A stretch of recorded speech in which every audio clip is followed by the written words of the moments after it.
بسم اللہ الرحمن الرحیم الحمدللہ والصلاة والسلام علی رسول اللہ اما بعد۔ جیسا کہ پچھلے درس میں ہم نے سورہ آل عمران کی آیت نمبر 130 تا 132 تک کی تلاوت، ترجمہ اور تفسیر سماعت کی، جس میں اللہ تبارک و تعالی نے ارشاد فرمایا، اے ایمان والو، دگنا در دگنا سود نہ کھاؤ اور اللہ سے ڈرو اس امید پر کہ تمہیں کامیابی مل جائے، اور اس آگ سے بچو جو کافروں کے لیے تیار کی گئی، اور اللہ اور رسول کی فرما برداری کرتے رہو تاکہ تم پر رحم کیا جائے۔ اب اگلی آیت میں ارشاد باری تعالی ہے، وَسَارِعُوا إِلَى مَغْفِرَةٍ مِّن رَبِّكُمْ، اور اپنے رب کی بخشش کی طرف دوڑو، وَجَنَّةٍ عَرْضُهَا السَّمَاوَاتُ وَالْأَرْضُ، اور اس جنت کی طرف دوڑو جس کی وسعت آسمانوں اور زمین کے برابر ہے، اُعِدَّتْ لِلْمُتَّقِينَ، وہ پرہیزگاروں کے لیے تیار کی گئی ہے۔ اس آیت میں فرمایا گیا کہ گناہوں سے توبہ کر کے، اللہ کے فرائض کو ادا کر کے، نیکیوں پر عمل پیرا ہو کر، اور تمام اعمال میں اخلاص پیدا کر کے اپنے رب کی بخشش اور جنت کی طرف جلدی کرو۔ پھر جنت کی وسعت اس طرح بیان فرمائی کہ لوگ سمجھ سکے، کیونکہ لوگ جو سب سے وسیع چیز دیکھتے ہیں وہ آسمان اور زمین ہی ہے۔ اس سے وہ اندازہ کر سکتے ہیں کہ اگر تمام آسمانوں اور زمینوں کو ترتیب سے ایک لائن میں رکھ کر جوڑ دیا جائے تو جو وسعت بنے گی، اس سے جنت کی چوڑائی کا اندازہ کیا جا سکتا ہے کہ جنت کتنی وسیع ہے۔ حضرت انس بن مالک رضی اللہ عنہ سے دریافت کیا گیا کہ جنت آسمان میں ہے یا زمین میں؟ آپ نے فرمایا کہ کون سی زمین اور کون سا آسمان ایسا ہے جس میں جنت سما سکے؟ عرض کیا گیا پھر کہاں ہے؟ آپ نے فرمایا کہ آسمانوں کے اوپر عرش کے نیچے ہے۔ جنت نہایت عظیم الشان جگہ ہے، اللہ تعالیٰ کی رضا اور اس کے دیدار کا مقام ہے۔ قرآن پاک میں جنت کی عظمت کو بکثرت بیان کیا گیا ہے۔ اللہ تعالیٰ اپنے حبیب صلی اللہ علیہ وسلم کے صدقے ہمیں جنت الفردوس میں اپنے پیارے حبیب صلی اللہ علیہ وسلم کا پڑوس نصیب فرمائے۔ یہ بات بھی سامنے رکھے کہ اس آیت اور اس کی اوپر کی آیت سے ثابت ہوا کہ جنت اور دوزخ پیدا ہو چکی ہے اور دونوں موجود ہے، کیونکہ دونوں آیتوں میں ماضی کے زمانے میں جنت اور دوزخ کے تیار ہونے کا ذکر فرمایا گیا ہے۔ اگلی آیت میں ارشاد ہے، الذین ينفقون فی السراء والضراء، وہ جو خوشحالی اور تنگ دستی میں اللہ کی راہ میں خرچ کرتے ہیں، والکاظمین الغیظ والعافین عن الناس، اور غصہ پینے والے اور لوگوں سے درگزر کرنے والے ہیں، واللہ یحب المحسنین، اور اللہ نیک لوگوں سے محبت فرماتا ہے۔ اس آیت مبارکہ میں اللہ پر ایمان رکھنے والے اور متقین کے چار اوصاف بیان کیے گئے۔ پہلا یہ کہ خوشحالی اور تنگ دستی دونوں حال میں اللہ تعالیٰ کی راہ میں خرچ کرتے ہیں، غصے کو پی جاتے ہیں، لوگوں کو معاف کر دیتے ہیں اور لوگوں پر احسان کرتے ہیں۔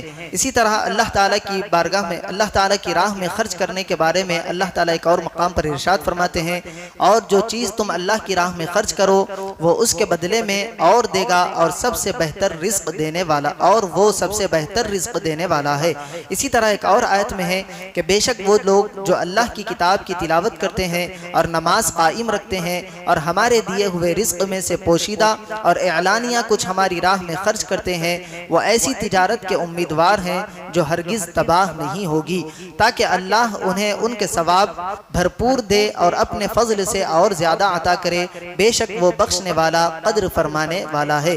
اسی طرح حدیث پاک میں ہے، حبیب پاک صلی اللہ علیہ وسلم نے ارشاد فرمایا، اللہ تعالیٰ فرماتا ہے، خرچ کرو تم پر خرچ کیا جائے گا، یعنی تم خدا کی راہ میں خرچ کرو، اللہ تعالیٰ اپنی رحمت سے تمہیں اور عطا کرے گا۔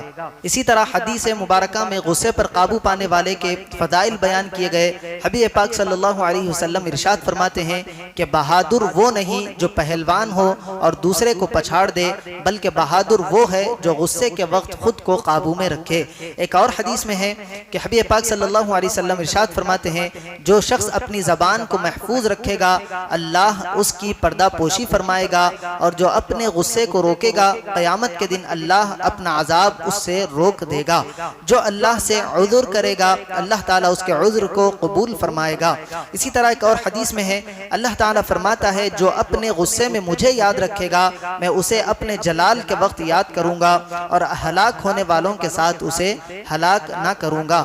ایک اور حدیث میں ہے، حبیب پاک صلی اللہ علیہ وسلم ارشاد فرماتے ہیں کہ اللہ تعالیٰ کی خوشنودی کے لیے بندے نے غصے کا گھونٹ پیا، اس سے بڑھ کر اللہ کے نزدیک کوئی گھونٹ نہیں۔ اسی طرح عفو درگزر کرنا، معاف کرنے کے بارے میں بھی کچھ حدیث ذکر کیے جاتے ہیں۔ حضرت ابی بن کعب رضی اللہ عنہ سے روایت ہے، حبیب پاک صلی اللہ علیہ وسلم نے ارشاد فرمایا جسے یہ پسند ہو کہ اس کے لیے جنت میں محل بنایا جائے اور اس کے درجات بلند کیے جائیں تو اسے چاہیے کہ جو اس پر ظلم کرے یہ اسے معاف کرے، اور جو اسے محروم کرے یہ اسے عطا کرے، اور جو اس سے رشتہ داری کو توڑے یہ اس سے ناتا جوڑے۔ اسی طرح ایک اور حدیث ہے، رسول اللہ صلی اللہ علیہ وسلم ارشاد فرماتے ہیں کہ جب لوگ حساب کے لیے ٹھہرے ہوں گے تو اس وقت ایک ندا دینے والا یہ ندا دے گا کہ جس کا اجر اللہ تعالیٰ کے ذمہ کرم پر ہے وہ اٹھے اور جنت میں داخل ہو جائے۔ پھر دوسری بار اعلان کرے گا کہ جس کا اجر اللہ تعالیٰ کے ذمہ کرم پر ہے وہ اٹھے اور جنت میں داخل ہو جائے۔ پوچھا جائے گا کہ وہ کون ہے جس کا اجر اللہ تعالیٰ کے ذمہ کرم پر ہے؟ وہ آواز دینے والا کہے گا ان کا جو لوگوں کی خطاؤں کو معاف کرنے والے ہیں۔ پھر تیسری بار منادی اعلان کرے گا کہ جس کا اجر اللہ تعالیٰ کے ذمہ کرم پر ہے وہ اٹھے اور جنت میں داخل ہو جائے، تو ہزاروں آدمی کھڑے ہوں گے اور بلا حساب جنت میں داخل ہو جائیں گے۔ کیوں جائیں گے؟ یہ لوگوں کو معاف کرنے والے ہوں گے۔ اسی طرح حبیب پاک صلی اللہ علیہ وسلم کی ایک اور حدیث جو حبیب پاک علیہ الصلوۃ والسلام کے اخلاق کا بھی مظاہرہ پیش کرتی ہے، حضرت انس فرماتے ہیں کہ رسول اللہ صلی اللہ علیہ وسلم کے ساتھ میں ایک مرتبہ چل رہا تھا، آپ ایک نجرانی چادر اوڑے ہوئے تھے جس کے کنارے موٹے اور کھردرے تھے۔ اچانک ایک دیہاتی نے آپ کی چادر مبارک کو پکڑ کر اتنے زبردست جھٹکے سے کھینچا کہ آپ کی مبارک گردن پر خراش آ گئی۔ وہ کہنے لگا اللہ تعالیٰ کا جو مال آپ کے پاس ہے آپ حکم فرمائیے کہ میں اس میں سے مجھے کچھ مل جائے۔ حضور اکرم صلی اللہ علیہ وسلم اس کی طرف متوجہ ہوئے اور مسکرا دیے، پھر اسے کچھ مال عطا فرمانے کا حکم دیا۔ اسی طرح امام زین العابدین علی بن حسین رضی اللہ عنہما کی لونڈی وضو کرواتے ہوئے آپ پر پانی ڈال رہی تھی کہ اچانک اس کے ہاتھ سے برتن آپ رضی اللہ عنہ کے چہرے پر گر گیا جس سے چہرہ زخمی ہو گیا۔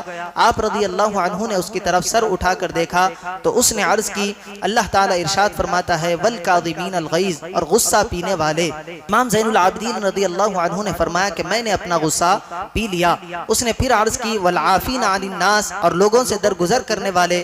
ارشاد فرمایا کہ اللہ تعالیٰ تجھے معاف کرے۔ پھر عرض گزار ہوئی واللہ یحب المحسنین، اور اللہ احسان کرنے والوں کو پسند فرماتا ہے۔ حضرت امام زین العابدین نے ارشاد فرمایا کہ جا تو اللہ تعالیٰ کی رضا کے لیے آزاد ہے۔ اللہ تبارک و تعالیٰ سے دعا ہے کہ ہمیں بھی ایسے بندوں میں شامل فرمائے، کہنے اور سننے سے زیادہ اعمال صالحہ کی توفیق عطا فرمائے۔